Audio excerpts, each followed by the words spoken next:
आज हम लोग पढ़ेंगे समरूप और सर्वांशम के बीच की जानकारी कि इस दोनों में क्या समानता होती है और क्या असमानता होती है।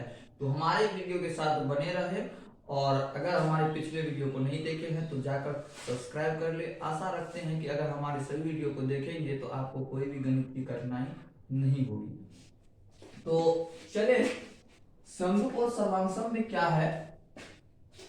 यहाँ पे सर्वांशम और ये है समरूप, दोनों का कंडीशन को हम बारी बारी से समझाने का कोशिश करेंगे।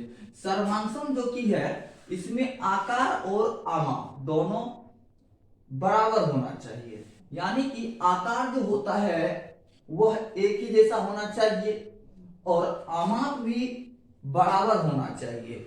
और जो समरूप में होता है वह आकार समान होना ही चाहिए, यानी कि इसमें भी आकार समान होना चाहिए और इसमें भी आकार क्या होना चाहिए, समान होना चाहिए, मतलब बराबर होना चाहिए। सर्वांशम की भी आकृति जो हो वह समान होना चाहिए, देखने से एक ही जैसा लगना चाहिए। समरूप का भी आकृति एक ही जैसा लगना चाहिए देखने में। जैसे कि समरूप तब होगा कोई भी आकृति जब देखने में एक ही जैसा लगे।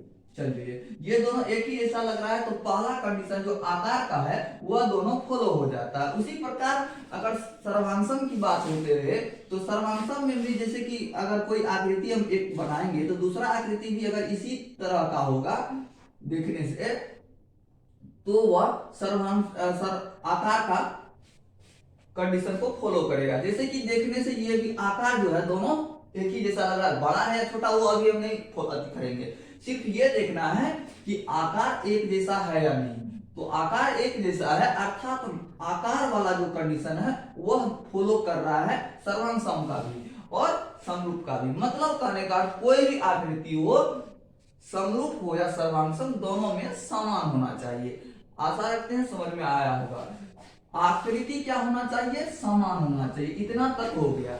लेकिन सर्वांशम का जो है आमाप मतलब लंबाई चौड़ाई ऊंचाई जो भी होता है ये इसका पूरी तरह से चारों तरफ का चारों भुजाओं का लंबाई, या इस त्रिभुज की बात हो तो तीनों भुजाओं की लंबाई, मतलब आमाप जो होता है वह बराबर होना चाहिए, मतलब साइज एक ही जैसा होना चाहिए।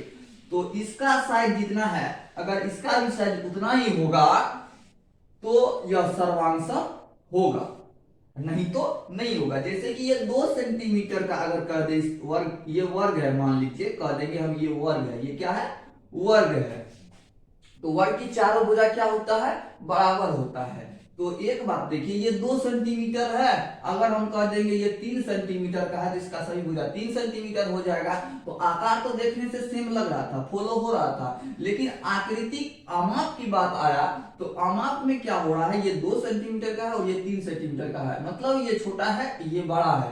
तो आकृति का जो समान नहीं होना वह ये फॉलो हो रहा है यहाँ पे। मतलब कहने का अर्थ है अगर ये समान नहीं होगा तो सर्वांशम नहीं होगा, जो कि ये छोटा पड़ रहा है और ये बड़ा पड़ रहा है अर्थात समान नहीं है, इसलिए ये सर्वांशम नहीं होगा। लेकिन अगर सर्वांशम तब होगा जब ये 2 सेंटीमीटर है तो ये भी 2 सेंटीमीटर का हो गया अगर वर्ग, तब तो ये और ये पूरी तरह से बराबर होगा।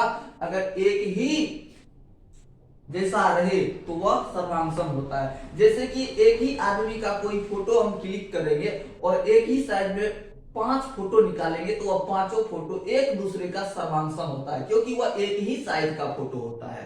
तो आशा रखते हैं समझ में। जैसे कि एक आदमी का हम फोटो क्लिक किए और एक ही साइज में 45x30 के साइज में हम फोटो को निकाल लिए, तो कहने का अर्थ है वो फोटो सभी फोटो का साइज जो होगा यही होगा। मतलब क्या होगा, फोटो तो वही है, देखने से एक ही फोटो का साइज हम यही निकालेंगे तो सभी फोटो एक ही जैसा लगेगा, और फोटो एक ही जैसा लगेगा मतलब आकार तो फॉलो कर रहा है। और आकृति जब हम इसी साइज का निकालेंगे सभी फोटो का आकार भी क्या होगा, एक ही जैसा होगा। अर्थात जब आकार और आमाप दोनों बराबर रहे तब वो सर्वांशम होता है। आशा करते हैं सर्वांशम समझ में आ गया होगा। अब हम चलते हैं समरूप के आधार पे। तो समरूप में अगर आकार सेम लगेगा देखने में, जैसे कि त्रिभुज ये त्रिभुज दोनों देखने से एक ही जैसा लगता है, मतलब पहला कंडीशन बोलो।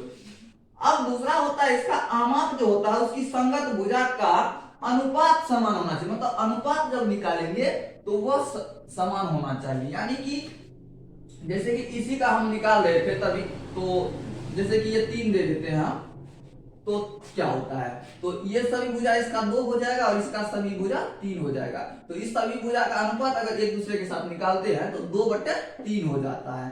फिर इस भुजा के साथ इस भुजा का तो 2/3 होता है, फिर ये भी 2/3 होता है और ये भी 2/3 ही होता है। मतलब सबका अनुपात देखिए 2/3 2/3 2/3, यानी 2:3 आता है। तो इस कंडीशन में ये सर्वांशम नहीं होके ये समरूप हो जाएगा।